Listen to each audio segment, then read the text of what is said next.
Hello and welcome everyone. We're happy that we're all together again. In this tutorial we will talk about the protection system components and signals. So fasten your belt and let's get started.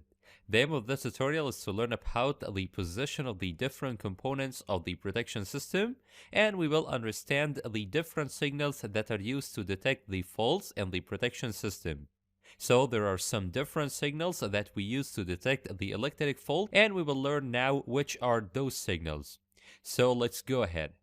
First of all, we need to say that the protection system lays in the different parts of the electric system, and this is because it's responsible for protecting all the electrical components in the electrical system, and for that reason we find the protection system to be repeated in the different parts of the electrical system.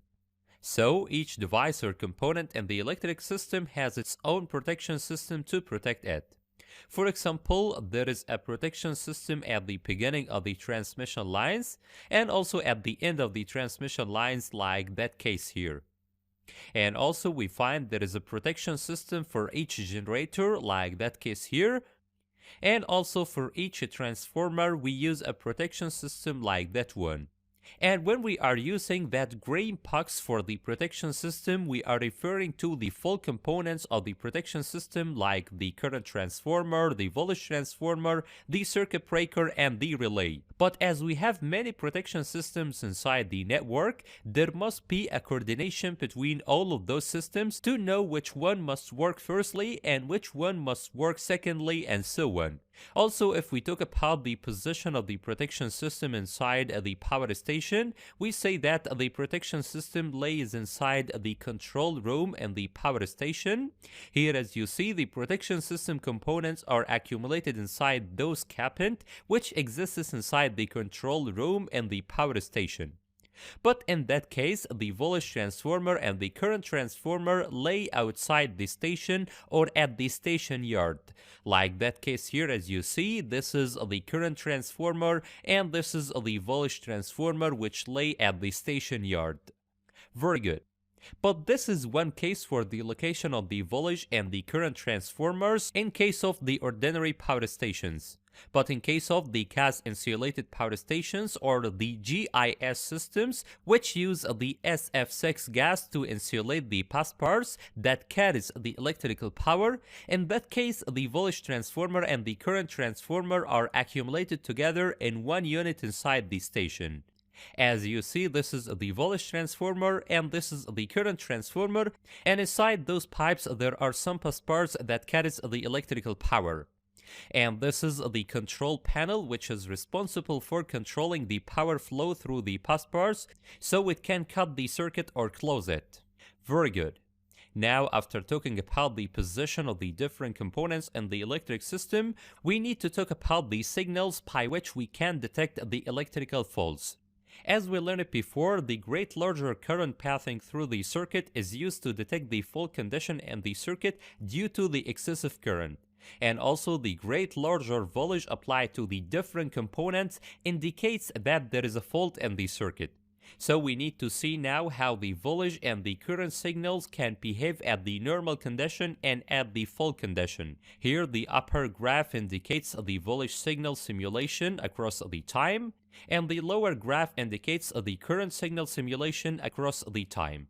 And the first period represents the normal case at which the voltage has its normal value and the current also has its normal value of the three phases. Then at the second period there is a fault which occurs in the circuit, which makes the value of the voltage to decrease, as you see, with respect to its normal value. And the value of the current increases greatly with respect to its original value also. And after that, at the third period, when the protection system operates to cut the circuit, we find the voltage value to return back to its normal or its original value, while the current value becomes zero. And this is because the circuit now becomes open. Alright. Also, we have another case for the current signal at the fault condition in case of having phase P is touching phase C and they are touching the ground.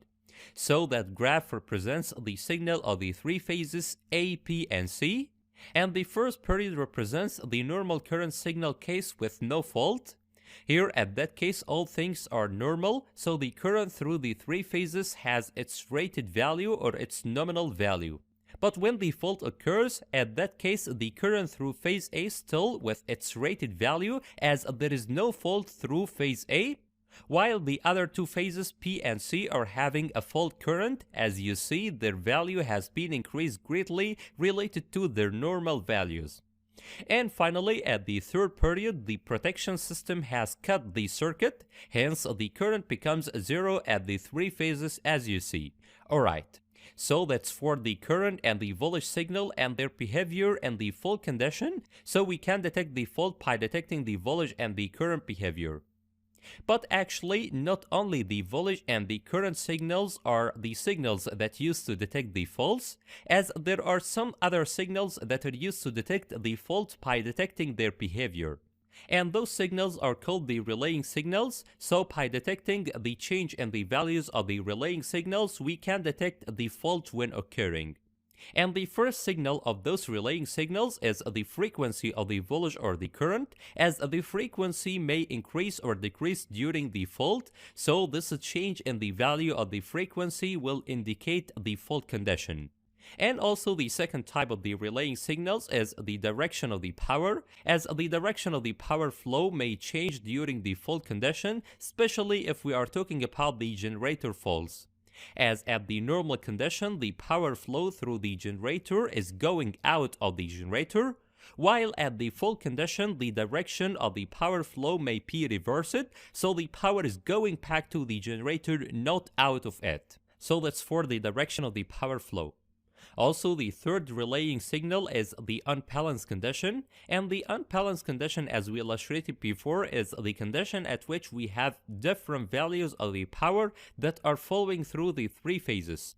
For example, phase A may carry about 170% of its rated power, while phase B is carrying about 70% of its rated power, and phase C is carrying only 60% of its rated power. So if there is an unbalanced condition in the circuit, this may be an indication that there is a fault condition in the circuit.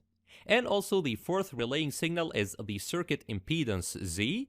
This is because according to the position of the fault, the value of the circuit impedance may change. So by detecting the value of the circuit impedance, we can detect the position of the fault according to its value that changes from one position to the other. And finally, the final relaying signal that we use to detect the fault position is the difference between the ingoing current and the outgoing current through the equipment. This is because at the normal condition, the value of the ingoing current through the equipment must be approximately equal the value of the outgoing current from it, and this is an indication that all things are okay, or there is no leakage current through the equipment, or there is no fault through the equipment. But in case of there is a leakage current through the equipment, the outgoing current will be smaller than the ingoing current, as there is a leakage current which equals the ingoing current minus the outgoing current. So by comparing the values of the outgoing current with the ingoing current, we can know if there is a fault in the equipment or not. More than great. So that's about this tutorial at which we illustrated the position of the different components of the protection system, and also we illustrated the relaying signals of the protection system. Hope that's it right now. Thank you for watching and see you next tutorials.